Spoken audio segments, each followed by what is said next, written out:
নমস্কার, দেখছেন সময় কলকাতার খেলা হবে নিয়ে রয়েছে আপনাদের সঙ্গে আমি প্রবীর।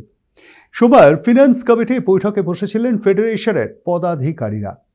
সেই বৈঠকে এআইএফএফ এর প্রেসিডেন্ট কোলাইন চৌবে কমিটির সদস্যদের জানান ব্রডকাস্টিং এর প্রোডাকশন রাইট নিজেদের হাতেই রাখতে চান তারা, আর এর জন্য যা খরচ হবে তা ফেডারেশনই বহন করবে। সভাপতির এই পরিকল্পনার সঙ্গে সহমত প্রকাশ করেছেন ফিনান্স কমিটির সদস্যরা।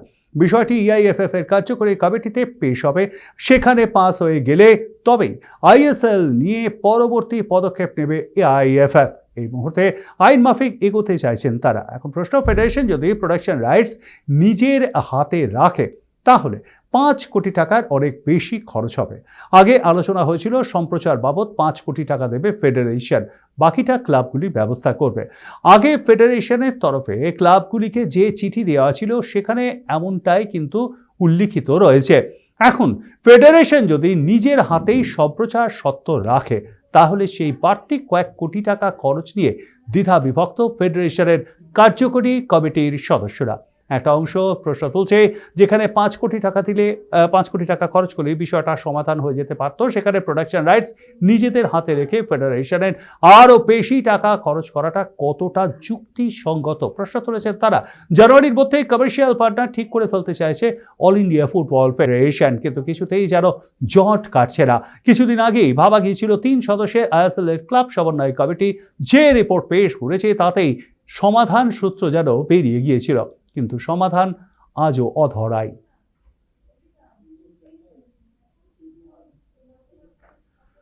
ইস্টবেঙ্গল ছাড়লেন হামিদ আহদাদ। আইএসএল নিয়ে অনিশ্চয়তার মাঝেই ধাক্কা খেল লাল হলুদ ব্রিগেড। আইএসএল নিয়ে অনিশ্চয়তা যতটাই প্রকট হচ্ছে ততই ধাক্কা খাচ্ছে ক্লাবগুলি। সোমবার ইস্টবেঙ্গলের তরফ থেকে জানানো হয়েছে মরক্কো স্ট্রাইকার হামিদ আহদাদ ক্লাব ছাড়ার সিদ্ধান্ত নিয়ে নিয়েছেন। তার সঙ্গে চুক্তিও ভেঙে দিয়েছে ইস্টবেঙ্গল ক্লাব। ইস্টবেঙ্গল জানিয়েছে হামিদ এখন তার পরিবারের সঙ্গে সময় কাটাতে চান। মাঠের বাইরে খেলোয়াড়দের ভালো থাকার কথা বিবেচনা করেই হামিদের সেই ইচ্ছাকে মর্যাদা দেওয়া হচ্ছে। দ্রুতই পরিবর্তন ফুটবলার খুঁজে নেওয়া হবে বলে আশ্বাস দিয়েছেন লাল হলুদ কর্তারা। গত বছর জুলাই ইস্টবেঙ্গলে সই করেছিলেন হামিদ আহদাদ। ডুরান্ড কাপ এবং সুপার কাপ মিলিয়ে মোট 7টি ম্যাচ খেলে 2টি গোলও করেছিলেন। মাঝে চোট পেয়ে বাইরেও ছিলেন কিছুদিন। গোলের সামনে প্রত্যাশিত দক্ষতা না দেখাতে পারায় প্রথম একাদশে তার জায়গা নিয়েও কিন্তু বারবার প্রশ্ন উঠছিল।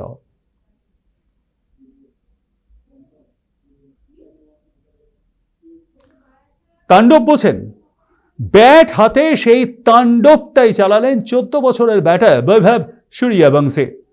দক্ষিণ আফ্রিকার অনূর্ধ্ব দলের বিরুদ্ধে প্রথম একদিনের ম্যাচে রান না পেলেও দ্বিতীয় ম্যাচেই কিন্তু জ্বলে উঠলেন ভারতীয় দলের এই অধিনায়ক। 24 বলের ইনিংসে বৈভবের স্ট্রাইক রেট 283। দক্ষিণ আফ্রিকা অনূর্ধ্ব দলের 19-এর বিরুদ্ধে যুব একদিনের ম্যাচে একেবারে চেনা মেজাজে বৈভব সূর্যবংশী। ভারতের অনূর্ধ্ব দলের 19 রানের 68 অধিনায়ক খেলে দিয়েছে তার 22 ইনিংস। 22 গজের ইনিংসে 68 রান করেছেন মাত্র 19 বলে এবং একটি ছক্কা ও 10টি ব্যাট এসেছে। 246 রানের তারা করেছিল জয়ের জন্য। অ্যারন জর্জকে নিয়ে ব্যাট করতে নেমে 20 বলে 19 রান করেন বৈভব। অ্যারন রান আউট হয়ে গেলেও কিন্তু নিজের লক্ষ্যে অবিচল ছিলেন বৈভব। কোনো প্রতিপক্ষের বোলারকেই সমীহ করেননি। 24 বলের ইনিংসে মেরেছেন 10টি 6, একটি 4। বৈভবের স্ট্রাইক রেট 283.14। 33 ব্যাটারের দাপটে লাইন লেন্থ ঠিক রাখতে পারেনি দক্ষিণ আফ্রিকার বোলাররা।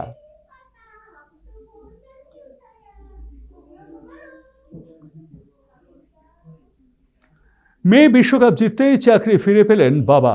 গত নভেম্বরে প্রথমবার একদিনের ক্রিকেট বিশ্বকাপ জিতেছে ভারতের মহিলা দল। সেই দলেরই অন্যতম সদস্য ক্রান্তি গৌড়ের বাবাকে কনস্টেবলের চাকরিতে ফিরিয়ে আনা হয়েছে। মধ্যপ্রদেশের ক্রীড়ামন্ত্রী বিশ্বাস সারং জানিয়েছেন পুলিশের চাকরিতে আবারও যোগ দিতে পারবেন ক্রান্তির বাবা মুন্না সিং। 14 বছর আগে কনস্টেবলের চাকরি থেকে তাকে বরখাস্ত করা হয়েছিল। 2012 সালে নির্বাচনের সময় কর্তব্যে গাফিলতির অভিযোগে চাকরি হারান তিনি। এরপর থেকে ক্রান্তির পরিবার দারিদ্র্যের সঙ্গে লড়াই করে চলেছে। বিশ্বজয়ী ক্রিকেটারকে এক বেলার খাবার সংগ্রহের জন্য যেমন কঠোর পরিশ্রম করতে হয়েছে, তেমনই 8 সদস্যের পরিবারের যাতে কোনো আঁচ না রাখে তার জন্য বাসের কন্ডাক্টর হিসেবেও কাজ করেছেন মুন্না সিং। গ্রামের ওই ধুলোমাখা পথ পেরিয়ে বিশ্বমঞ্চে নিজেকে প্রতিষ্ঠিত করেছে ক্রান্তি গৌড়।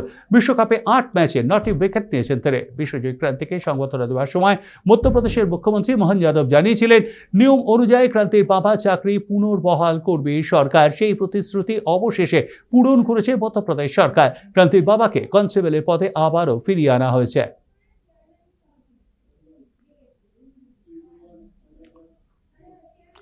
নিরাপত্তার কারণে ভারতের টি-20 বিশ্বকাপে না খেলার সিদ্ধান্ত আগেই জানিয়ে দিয়েছে বাংলাদেশ। এবার বিসিবির সভাপতি সাফ জানিয়ে দিলেন, ভারতীয় বোর্ডের সঙ্গে কোনো কথাই বলবে না তারা। আমিনুল ইসলাম পরিষ্কার জানিয়ে দিয়েছেন, যা কিছু সব আলোচনা হবে আইসিসির সঙ্গে। যেহেতু বিশ্বকাপের আয়োজক আইসিসি, তাই তার সঙ্গে যাবতীয় আলোচনা হবে। আমিনুল বলেছেন, এই সিদ্ধান্ত নেওয়ার আগে বোর্ডের পরিচালক মণ্ডলীর সঙ্গে দুবার বৈঠক হয়েছে। এই মুহূর্তে বিশ্বকাপ খেলতে যাওয়া বাংলাদেশ দলের পক্ষে ভারত অন্তত নিরাপদ নয়।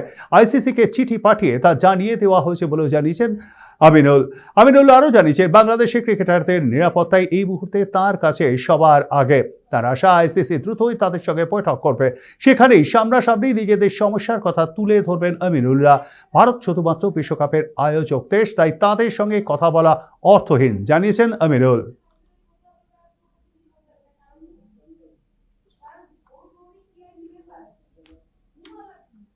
এখন এ পর্যন্তই।